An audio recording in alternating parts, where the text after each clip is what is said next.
right. Welcome and thanks again to everyone that has taken the time to join the webinar today. My name is Jess Blue. I'm from Energy Solutions. And before we get started with an introduction to our presenters, I'd like to cover a few housekeeping items. We do have about 53 people in attendance today, and everyone will be muted during the presentation. If you do have questions during today's webinar, please feel free to utilize the Q&A box. We will then answer as many questions as we can verbally at the end of today's webinar. So I will pass it to Malika for introductions. All right, thank you, Jess. So today we have members from ComEd's Beneficial Electrification Research and Development Team presenting, including Tony Bustamante, Ana Villarreal, and Arellano from ComEd. I will also be speaking to you today. My name is Malika Jayaraman, and I'm with Illume. So if we go to the next slide, today we're going to take you through the objectives and benefits of ComEd's Beneficial Electrification Research and Development Initiative. We also call this BE R&D for short. We'll talk about what the initiative is and why you should participate. We'll also talk about the process for submitting ideas. And then we'll talk about the projects and focus areas we're looking for and how we prioritize these. And we'll make sure to save some time at the end for Q&A. So before we dive into kind of the Beneficial Electrification Research and Development Initiative itself, I'll give a quick overview of the Illume team's role in supporting this initiative. And then I'll turn it over to Tony to talk through the BE R&D initiative. So on the right-hand side of the slide, you'll see the full program administration team supporting ComEd's customer innovations portfolio, of which BE R&D is a part of that. Those of you who've worked with us previously are probably most familiar with Illume, Energy Solutions, and Swift, as those are the three parts of our team most involved with the BE R&D portion of the portfolio. As the program administrator of BE R&D, we support ComEd in keeping BE pilots information up to date on the innovation website. We also support the review of ideas submitted through the innovation website. We work with vendors in ComEd to shape project goals and tasks. And we oversee all active projects to ensure that they run smoothly and provide meaningful insights for ComEd and its customers. So I'll pass it next to Tony to talk more about beneficial electrification and ComEd's BE R&D initiative. Great. Thanks, So, Malika. yeah. All right. So let's start with beneficial electrification. What is it? Well, the technical explanation is that it's the strategic use of electricity to replace other forms of energy, particularly fossil fuels, in a way that produce overall societal benefits like environmental improvements, cost savings for our customers, and enhanced grid efficiency and reliability, which benefits society as well.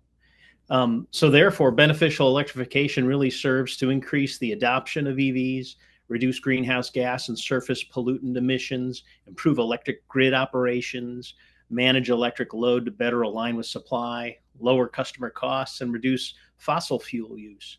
ComEd aims to meet the goals of the state of Illinois to put 1 million EVs on the road, but our state's beneficial electrification plan also aligns with ComEd's 2030 goals, which are on the next slide. ComEd's 2030 vision outlines a comprehensive roadmap for transforming the energy landscape here in Northern Illinois. It's aligned with CEJA, which aims to decarbonize our power sector by 2045. And it's got 5 key pillars here. First one is being carbon-free. We're aiming to deliver 100% carbon-free electricity 24/7 across Northern Illinois, and we're really close. Last year, our customers had access to 96% clean power on an hourly basis due to a lot of the nuclear generation that we take advantage of, as well as all the growing solar power and renewables that we have here. Flexibility and resilience are important. These investments are going to strengthen our infrastructure to withstand climate change impacts, severe weather, security threats. Efficiency and affordability. We're using advanced technologies to optimize our operations, reduce costs, and even improve reliability. The goal is to maintain low customer bills and while enhancing service. Empowerment and equity. So we focus on community well-being, especially in under-resourced areas.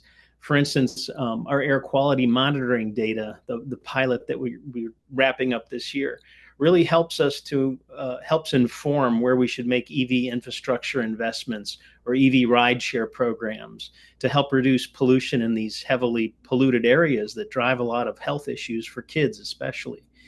And then lastly, simple and intuitive energy choices.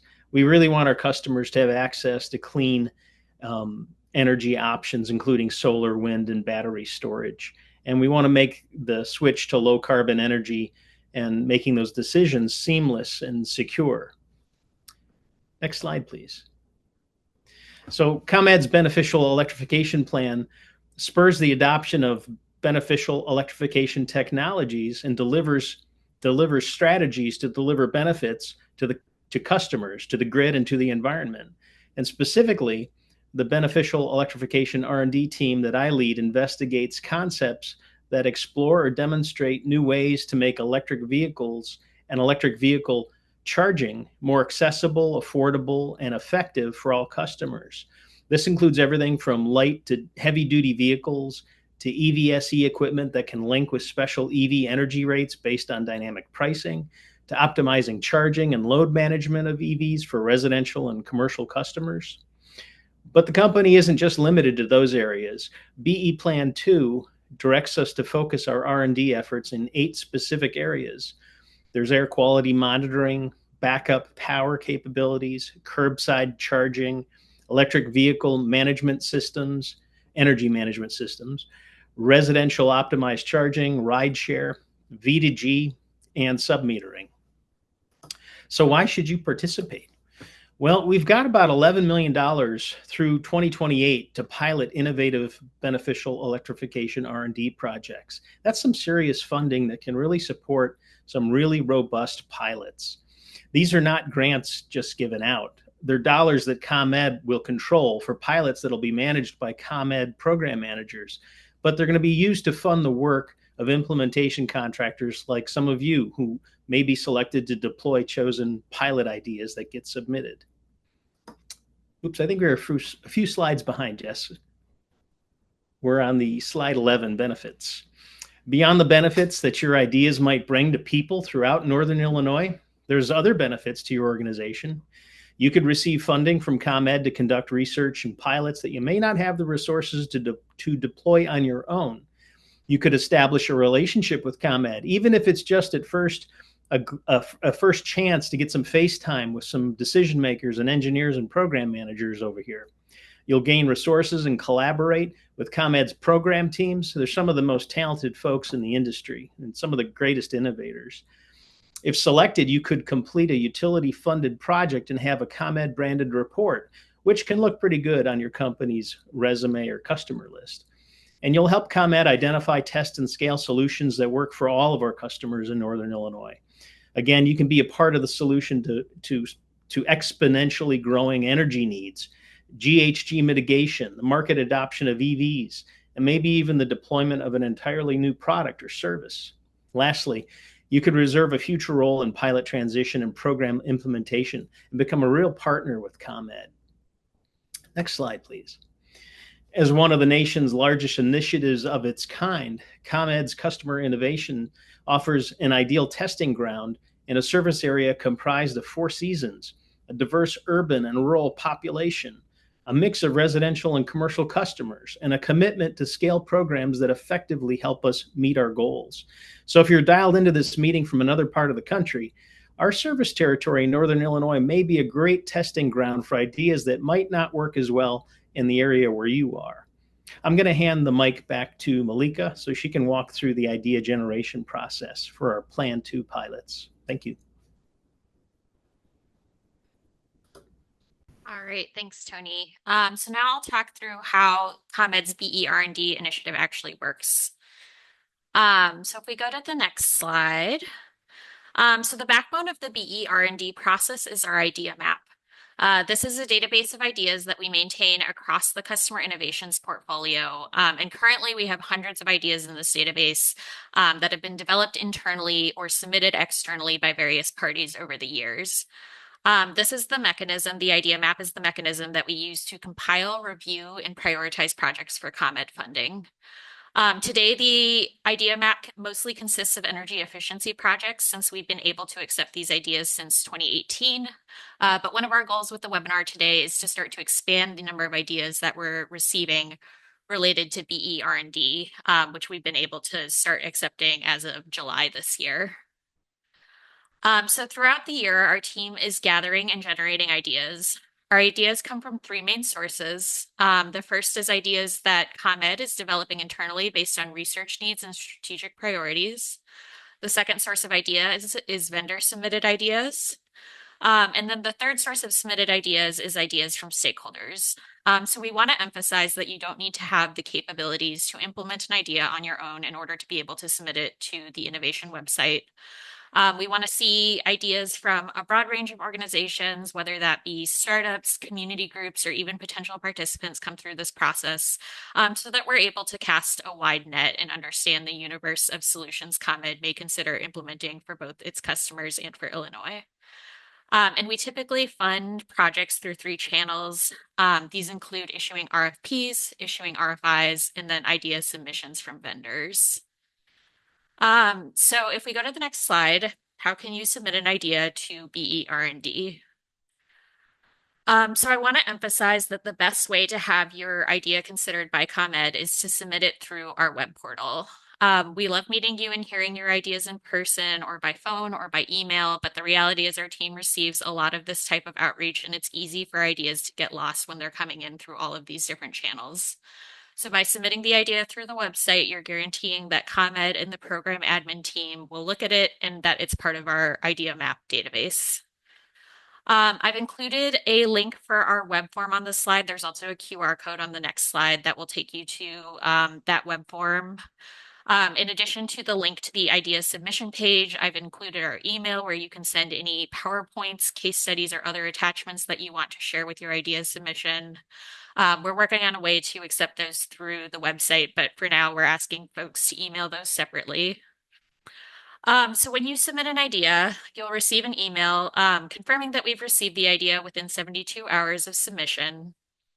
Our team will then route the idea to the relevant focus area team. And within the next 4 to 6 weeks, we'll review the idea and reach out with what next steps and, if any, may look like for your project. The other part of our timing that I want to review is our annual planning process. So we review ideas and accept ideas on a rolling basis. However, we make the majority of our funding decisions at a specific time of year called annual planning, and this typically takes place in Q3 and Q4. During annual planning, we award most of our funding for the following program year. However, we intentionally reserve some funding for the ideas that are being submitted and that we're reviewing on an ongoing basis so that if something of particularly high relevance comes up, our team can move on that, when it is submitted. And then I just wanted to note that projects may take several months to lift following annual planning. So projects that we decide to fund during annual planning may not be lifted until the following year. So if we go to the next slide, here's what our submit an idea page looks like. Again, there is the QR code for folks who want to visit that page immediately. And you can see a quick preview of the information we're requesting through the submit an idea form. And I'll just pause a second so folks, if folks do want to scan that QR code, they can. Okay. So what are we looking for in the idea submission process? So I think Tony previewed this on an earlier slide, but based on the BE Plan 2 final order, we're only able to accept projects falling into these 8 focus areas. If you have an idea that does not fall into one of these 8 focus areas, you are still welcome to submit that idea, but we will hold it until BE Plan 3, which is not anticipated to start until 2029. So if you're looking for nearer term funding than that, definitely look to see which of these 8 focus areas your idea may fall within. And I wanted to note that we will give highest priority to projects falling within the residential optimized charging and school bus vehicle to grid focus areas, as these were identified as highest priority within the Commission's final order related to BE Plan 2. And more details about each of the focus areas can be found on our innovation website. Okay, just giving the slides a second. So yes, I wanted to share some examples of the different types of projects we funded through customer innovations. So we funded everything from market characterization, customer research, and lab tests, through field testing, through scaled deployments, and market development initiatives. So there's a really broad array of what projects can look like within the BE R&D portfolio. Depending on how developed or not we are within a focus area, certain project types may be more suitable than others. So for example, a focus area that's more nascent may have more projects that are market characterization or lab testing, whereas a more developed focus area, we may be looking for things that are more within the scale deployment or market development type projects. And you can find more information on what types of projects are being implemented within each focus area on the innovation website. Okay, so finally, I want to share the criteria that we use to screen and prioritize ideas. The first one is noted on the previous slide, is alignment with the current focus areas. The next one is technological readiness. So in short, whether your idea is commercially viable. The next three categories relate to the benefits your ideas can generate, and these are based on the benefit cost framework identified within Plan 2, as well as the scoring criteria developed as part of Plan 1. And benefits include avoided customer costs, and this can capture avoided costs that result from switching to an electric vehicle from an internal combustion vehicle. It can include avoided costs to enable electric vehicle adoption, so things like reduction of make-ready costs. And it can also include anticipated utility bill savings due to shifting load or lowering a customer's capacity costs. The next category is grid and system benefits. So basically anything that allows ComEd to operate the grid more efficiently and effectively. And then the third category is environmental benefits. And these take the form of avoided greenhouse gas or surface pollutant emissions. We also screen ideas for implementation potential, including whether we have any major concerns related to cost effectiveness, market adoption, or the lifetime of the intervention. And then finally, one priority of BE Plan 2 is to fund projects that further equitable electrification. So ideas benefiting income eligible customers or equity investment eligible communities will get higher scores during our screening process. I know this is a lot of information, so a description of these criteria can be found at the bottom of the BE Plan 2 pilots page, again, on that innovation website. And now I'll be handing it over to Anna and Simitrio to share some details about projects funded in Plan 1. And these are examples of work that we're currently doing that will be completed at the end of this year. And generally, we're looking for project submissions that build off and expand what we learned in Plan 1. So I will hand it now to Anna. All right. Thank you, Malika. All right, so today I'll be sharing with you a residential optimized charging pilot project.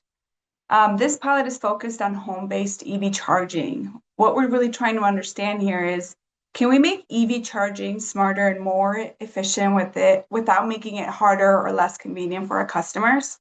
We're testing whether customers are open to letting ComEd or our vendor manage their EV charging sessions a bit more actively. The idea is to shift charging to times when electricity is cheaper or when the grid is under less stress. And of course, we want to do this in a way that doesn't negatively impact their experience at all. So some of the key things we're looking to include is how much energy can we shift to off-peak hours? What kind of bill impacts customers see, especially those in hourly pricing, and how this affects the grid overall, like reducing peak demand or smoothing out timer-based charging spikes. We're also keeping a close eye on how aware customers are of what's happening in the background and how satisfied they are with the managed charging approach. So hopefully it's very seamless for them. So now let's hear about vehicle to grid, V2G pilot. So over to Simitrio. Thank you.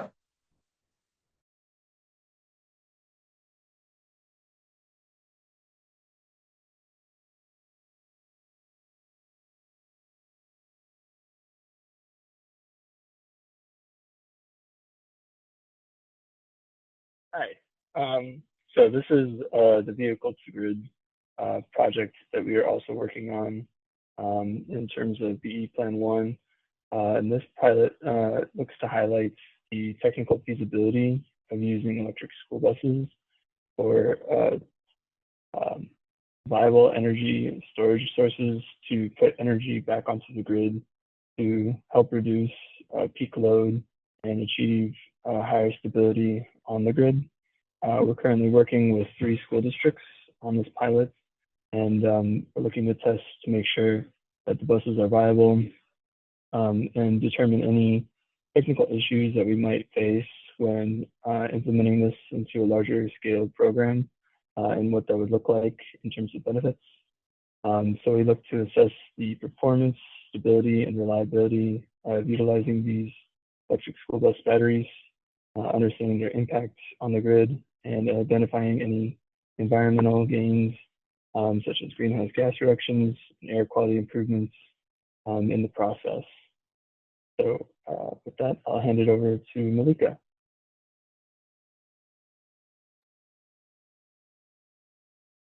All right, thank you. So now we're going to open it up for questions.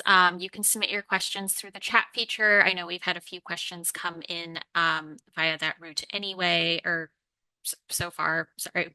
And so, yeah, before we kind of open it up for the full Q&A period, I do also want to remind folks about our Keep in Touch form. Again, you can access this on our innovation website. This is a good way for you to stay informed about upcoming opportunities, including invitations for RFIs and RFPs. And so I will hand it back to Jess to moderate our Q&A period. Yeah, hi everyone, and thanks, Malika. So as mentioned, if you haven't put a question through the Q&A box, please feel free to do so. I will then pass along those questions to folks here to help answer them live on the call.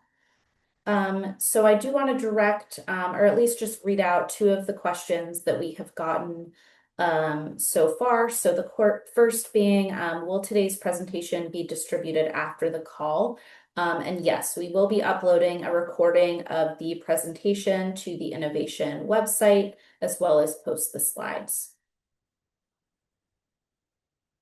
And so we do have a number of open questions that I will pass along to the ComEd team. So the first one being, in the project focus areas for the EV EMS bucket, is ComEd exclusively looking for EMS solutions that utilize EVSE, or is ComEd open to non-EVSE residential EMS solutions, for example, smart electric panels? Hey, Jess, I think I can answer that. And I'm glad I have Anna here on the call as well, because she was overseeing our EV EMS pilot. So the answer to your question is we're looking at both. Anna's pilot actually used non-charger type equipment, smart panels and smart technologies to help. How do I say it? Allow a home with an insufficient sized circuit panel to have an L2 charger installed, even though it could theoretically exceed the capacity of the home's panel. So these technologies kind of toggle and jockey back and forth to make sure that panel's rating isn't exceeded. And in the pilot that she was running, we were using some add-on technology, and we looked at some smart switch technology as well, like a smart circuit panel. So yeah, we're open to all kinds of technologies there. I wanted to jump back also. There was one of the first questions that came in from Nico. Does it apply to on-road mobility applications? Only to on-road? And the answer is yeah. all of our efforts here, all the pilot dollars are really focused on the road, customers, cars, EVs, and so on. So that I think we can put that question to bed. Jess, do you want to pick up the next? I think if we go from the bottom up, it's those are the order that they came in. Yep, yeah, I can go ahead and read them out. So yeah, the next one, and sounds like you might be able to answer this one, Tony, as well. So we are currently an EVSP and an EESP with ComEd. The first question is this of any benefit to the R&D process? And then some additional questions. Are there any beneficial electrification pathways, projects, funding available for energy storage? For example, the Tesla Powerwall. We are also in the process of receiving training as a Tesla certified installer. And then the last question here, a three-part question. So one of my goal clients is a large high school who is still running on fluorescent fixtures and gasoline vehicles. They have a large fleet and also large driver's ed program. Would love to have resources available to sell them a package of ideas from energy efficiency to fleet electrification, EV charging for their fleet, etc. Wow. Okay. Yes. That's a mouthful, Jeremy. I'll do my best here.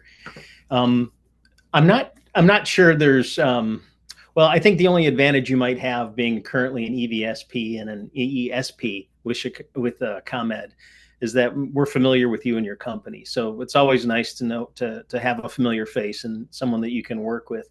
But in terms of will your ideas be given priority over anyone else's, they're really judged on the merit. It all comes down to the merit and the applicability of the pilot. So please submit your ideas. Everybody, submit your ideas. Your idea can be just as good as anyone else's. Oops, that question disappeared. I was using it on my monitor. Let's go find. There it is. Okay. Are there any pathways for energy storage? Well, we do have a focus area, backup storage capabilities. Malika, do we have any additional context we can talk about there? Or I know we've got Christina on the line as well. Yeah, I can maybe provide a kind of high level perspective on both items 2 and 3, and then if Christina has anything else to add, definitely welcome you to chime in. But yeah, I would say generally if you have a question about whether a specific technology fits into the BE R&D portfolio, the focus areas listed on the website are your best starting place. So I think as Tony mentioned, that backup power capabilities focus area might be a good fit for something like a Tesla power wall. And then, yeah, similarly with this question um, on educational resources, again, even if that's not something that you are planning to directly implement, but you want us to consider that, please do go submit that to the website.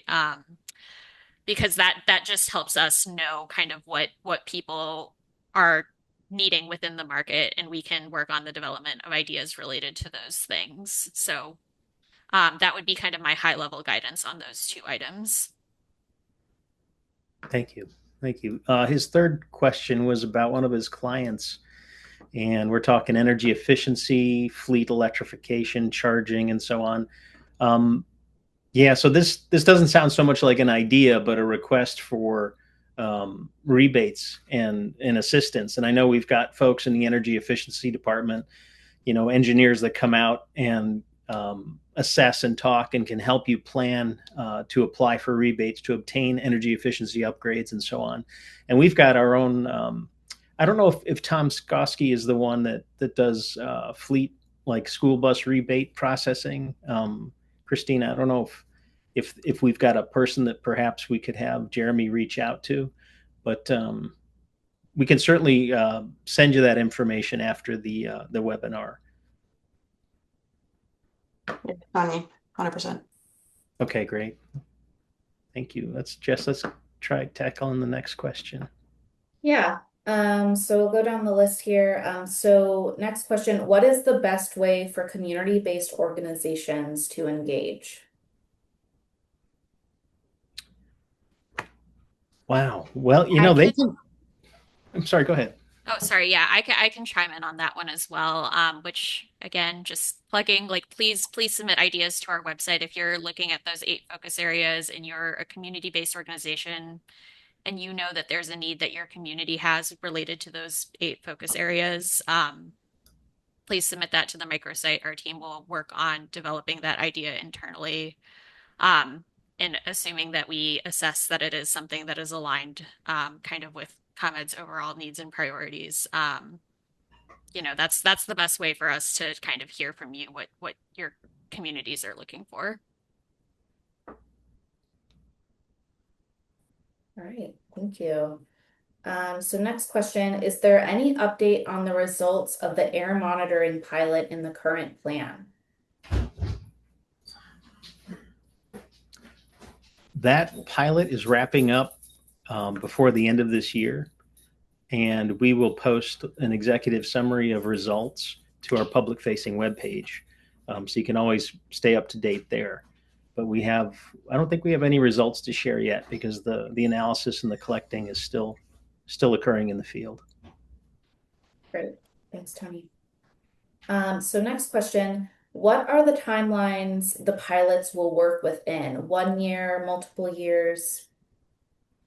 That's a good question. And Malika, correct me if I'm wrong, but I think we're looking at 1 year. We'd like to have 2026 calendar year as the bookend for pilots. We are funded for each of the 3 years of the BE Plan 2, but and maybe we would consider a more than 1 year pilot if there was a really compelling reason to do so. But I think we're trying to stay within the calendar year for 26. Yeah, our guidance here is to propose the timeline you think will be needed to implement your pilot. On our side, the only hard deadline we're working against is that pilots need to be closed out by the end of the pilot cycle, which is December 3rd, 2028, or sorry, December 31st, 2028. But I think as Tony mentioned, like it is easier for us to consider pilots that don't take a large portion of our timing and funding, because it presents less risk to ComEd to fund those types of pilots. If we fund something that's unsuccessful and is proposed as a 3-year pilot, we're locked in for those 3 years, whereas something that is a year is a little bit easier to kind of assess at the end of that pilot cycle and determine if it's a good idea to continue to proceed with that. Another thing we've seen vendors do in the past is offer their pilots in stage gates. So having different milestones where we can assess kind of how the pilot's going and then proceed to the next stage of the pilot if the pilot has been successful. So I would say, just to reiterate, propose what you think your pilot will need, but consider maybe stage gates as a tool if you're truly looking to propose like a 3-year pilot, because yeah, it's going to be hard for us to justify committing to that. Great. Thanks, Malika. All right, so the next question, is it possible to submit ideas which connect or utilize multiple BE pilots? Yeah, I think you can submit those types of ideas. Again, if it's compelling enough, yeah, absolutely. I would encourage you to do that. Malika, you have any additional color around that? Yeah, I think just on our side, we do ultimately need to assign each pilot. I think this person's asking about submitting a pilot that would target multiple focus areas. We Mhm. will certainly consider those ideas on our side. We do need to assign them to a specific focus area, so there's not like an inherent benefit of submitting something that pertains to multiple focus areas. I will also say that we tend to, I think, see more success with pilots that are a little bit more narrow in scope. So if your idea is kind of falling into multiple focus areas naturally, that's totally fine. Go ahead and submit it, but I would not go out of your way to try and like make that. There's no benefit to doing it that way. Great, thanks, Malika. So this next question is specific to the project that Simitrio presented on. So for the V2G project, I'm curious how the objective to identify environmental gains such as GHG reductions and air quality improvements was met. Was air quality measured or modeled / calculated? Yeah. We're currently in the testing phase and data collection, so we're currently doing V2G dispatch events. And the final report will be done before the end of the year. But we plan on calculating the amount of greenhouse gases that are deferred by using an electric school bus and utilizing V2G to offset peak hours. Great, thanks, Demetria. All right, another more general question. So what teaming arrangements does ComEd prefer to see for pilots?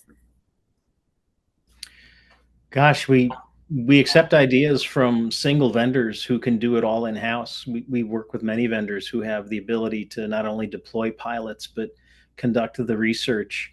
But we also welcome implementation contractors who might be deploying pilots and then bring aboard a subcontracting company to do the M&V, or special outreach into low income or low to moderate income communities. So again, there's not some kind of advantage to doing it that way, but we welcome it. We really do. Great, thanks, Tony. All right, for the next question, do you have guidance on how you are prioritizing between the different pilot types? For example, market characteristics, characterization, or lab test, etc.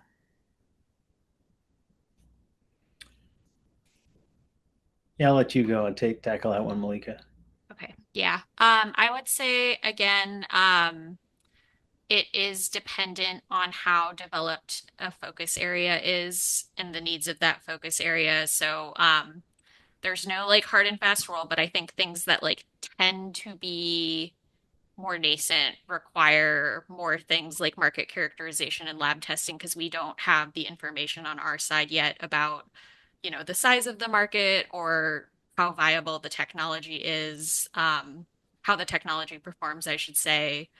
Um, Whereas things that are more developed or more available within the market, we might be looking for more information about how that technology performs within customer homes or, even looking to scale that to a full program offering. So I think your best source of information to kind of understand where the different focus areas are, is the innovation website and the pilots that are currently ongoing within each focus area. Great, thanks, Monica. All right, so for the next question, please describe in greater detail what are you looking for in the ESB V2G next pilot? Are you hopefully looking to test different levels of payments to schools or bus operators for their service to grid, as is already being done in some other utility territories? So not sure, Sumitra, if this is something you can help answer, or any other ComEd folks.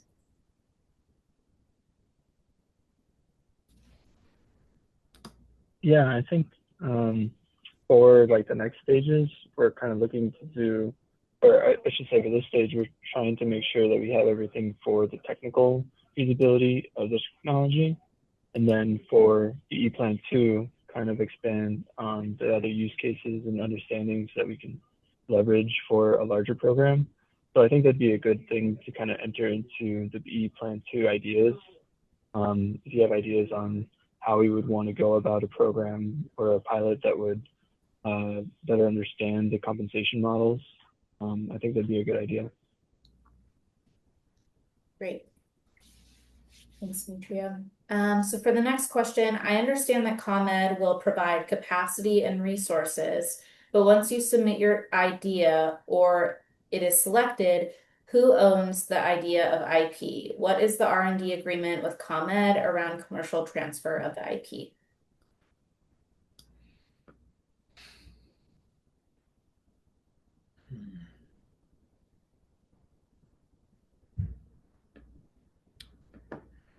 Yeah, I want to make sure we answer that question correctly. I might have to get back or come back with an answer unless I think I've got my supervisor Brian Kirchman on the line, and I know Christina might know the answer to this. Is that is that something you could either of you could speak to, or should we get back to folks with?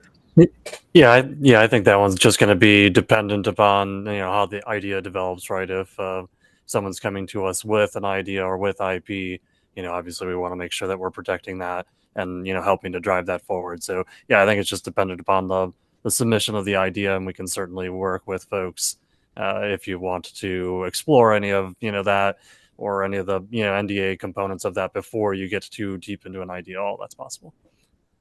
Yeah, Thanks. I will add that generally speaking, we don't anticipate that people would need to submit information that would require you to submit like IP or an NDA or need an NDA at the idea submission phase. That's that portion of the process requests very high level information. But yeah, I think if you do have a specific concern, we can work that out. Just flagging that like we don't anticipate that you would need to submit that to submit an idea. Because again, the information requested is at a very high level. Great, thanks both. So next question, is there a deadline for idea submittals? For example, when the submission portal, when will that close? Can I take this one? Yep. So we're accepting and reviewing ideas on an ongoing basis. So there is no close date for the idea submission portal. That being said, I think as I mentioned on an earlier slide, we are in the middle of our annual our annual review process for 2026. So I think if you have something that you would like us to consider as part of the 2026 slate of ideas that we're looking at, I would aim to submit that in the next, couple weeks to a month here, so that our team can review that as part of our annual planning. Great, thanks, Malika. So next question, will there be education and outreach pieces for the focus areas, especially the residential charging and V2G ESB focus areas? I'm not sure.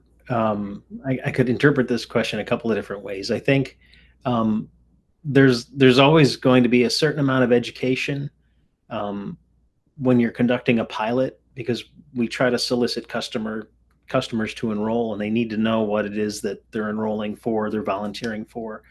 So on one level, it's like, yeah, every pilot seems to have some amount of education, and obviously the outreach, because that's the recruitment part. Um, and we've been pretty good at doing that with some of our residential, like our residential optimized charging pilot. There was an education and outreach. There were education and outreach components for that pilot. So yes, I think the answer to that, if I'm interpreting that correctly, is yes. Great, thanks, Tony. And for whoever, Jackson, if you have any follow-up questions or clarifications, feel free to put that in the Q&A box. All right, just a few more questions here. So wanted to jump to this one on the process. So in 2024, ComEd released RFIs and then RFPs for the 8 areas, and the result was pilots and demonstrations through 2025. For 2026, is ComEd utilizing this idea submission process and will select the fund ideas teams directly from this process without going through an official RFI, RFP process? Are there any, and then additionally, are there any diverse spend requirements?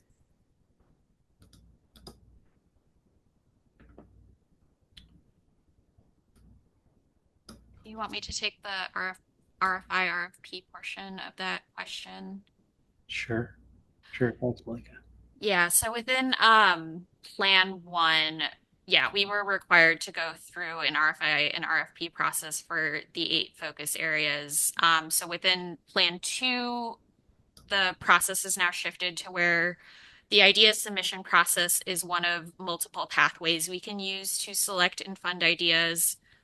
The other 2 processes that we can use are RFIs and RFPs. So it is still possible, depending on the needs for a focus area, that we will submit that we will use an RFI or RFP process for projects within that focus area. It just depends on kind of what we identify the needs of that focus area to be. And that's kind of the importance of us accepting ideas from, vendors, from stakeholders, as well as developing them internally. Things that we tend to RFI and RFP tend to come through like the internal needs and identification process, or it might be something that a stakeholder submitted that they can't implement. So we have to put that out for vendors to bid on to find somebody who can implement it.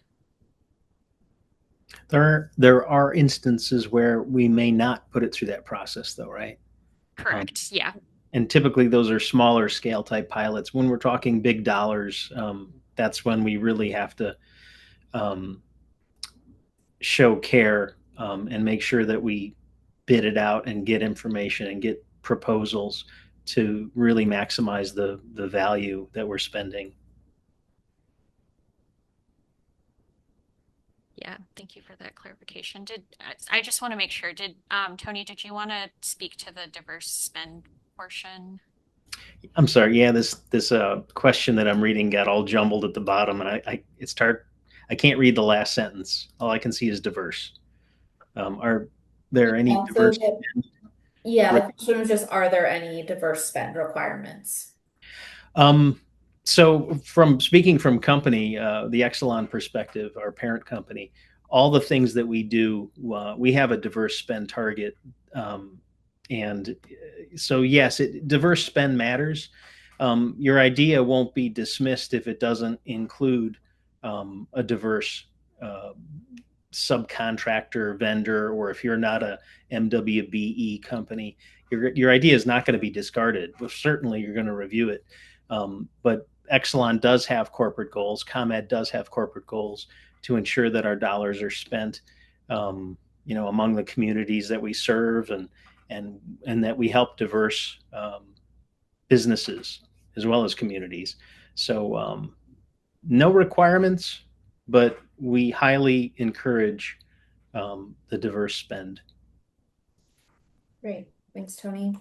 And then we just have two more questions. These are both follow-ups to earlier questions. So the first follow-up around the V2G project. So if the air quality benefit was not directly measured, would ComEd entertain idea proposals that relate to two BE2 focus areas that tie together air monitoring and V2G? Yeah, we would. Um, I'm not sure there's a whole lot more to say to that. Is there, Malika? But I think we would. Yeah, I would say there's a specific focus area related to air quality monitoring, but there are a lot of focus areas that don't relate to air quality monitoring. And then also like the environmental benefits in the form of avoided greenhouse gas and surface pollutant emissions reductions are like one category of benefits that we look at. So as long as your idea either pertains to another focus area or is tying in those other benefits, definitely it would still be considered. Great, thanks.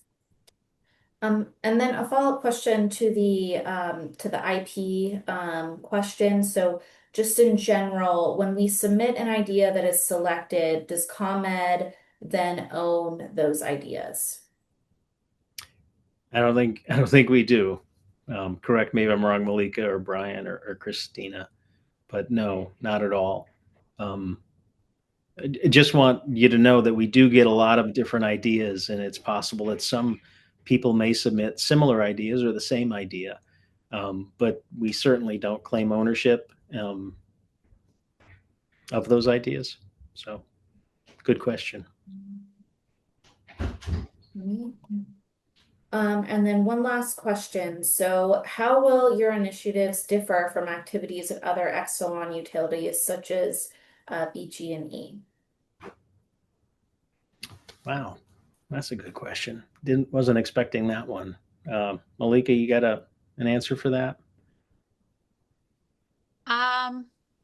I would say that we certainly coordinate with other Exelon utilities to share learnings, but I don't know the specifics of how ComEd's BE R&D initiative specifically differs from like BG&E, for example. I know our initiative is dictated by the BE Plan 2 filing, which is driven by like Illinois specific requirements. So I imagine there are some differences, but yeah, I have not done a specific comparison.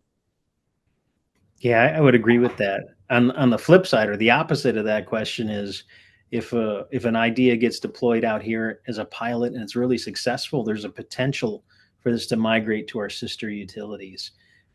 We do share and we converge on a lot of solutions and a lot of technologies between all the Exelon subsidiaries. So that's another benefit of submitting an idea and working with ComEd on pilots that get selected and approved for deployment. Great, thanks both. All right, we still have a few minutes left. No other open questions at this time. So we'll give folks another minute or two. There, you have any last remaining questions before we close out?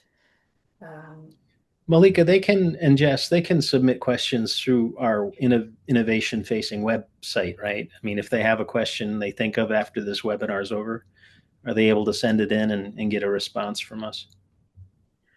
We don't have like a specific form set up for that, but we do have our customer innovations email address available. So if folks are coming up with further ideas about, further questions about the idea submission process, they're welcome to direct those questions there. All right, great. Yeah, thanks, Malika. And with that, we do want to thank all of you for joining us today and engaging in the conversation. Again, you can email us at customer.innovation@comed.com. And we do encourage you to pop over to our website, comed.com/innovate, to find out more information. And we look forward to seeing your submittals. Thank you, everybody.